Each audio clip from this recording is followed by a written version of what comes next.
lágrimas. Ainda quedan un par de notas soprando o acordeón do tempo e a roda dunha zanfona fai xirar o mundo. Ainda non se vestiron de loito todas as teclas dos pianos e soan tinta ainda as páxinas dos cadernos.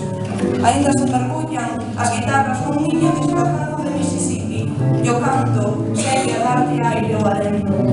Ainda sobe a costa a bicicleta cargada de pentacamas e darlle a garima aos arcos, os violíns menos pensados. Ainda hai quen fai e crea e conta sen deixar de beber dos ventos do pasado.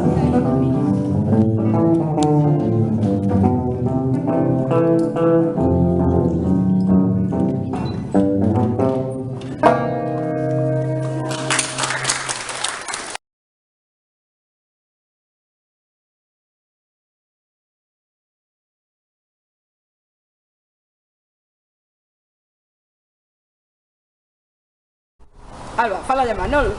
Hola Manolo, que tal? Estamos aquí no Instituto Cañado Blanco para...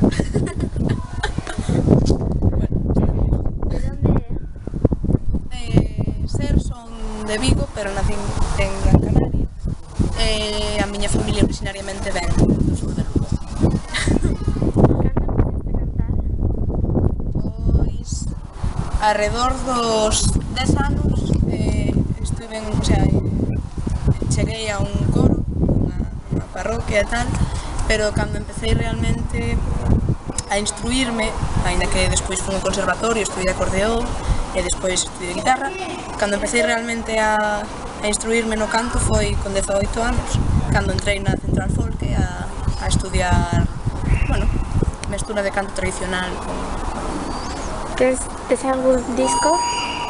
Teño un só disco que acabo de sacar en decembro do 2014, que se chama Ainda, e que fixen con 19 anos, agora teño 20. Así. Como te fixeste conocer?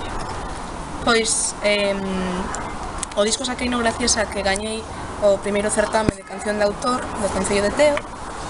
Que genial, e a través diso, o premio era gravar un disco, gañei o certame, e gracias a iso, pois teño o meu disco que foi editado pola Central Folk e pola miña propia escola, e tamén gracias a eles pois estamos sacando a luz e dando a coñecer o traballo. Bueno, moitas gracias por vir. Está, entón.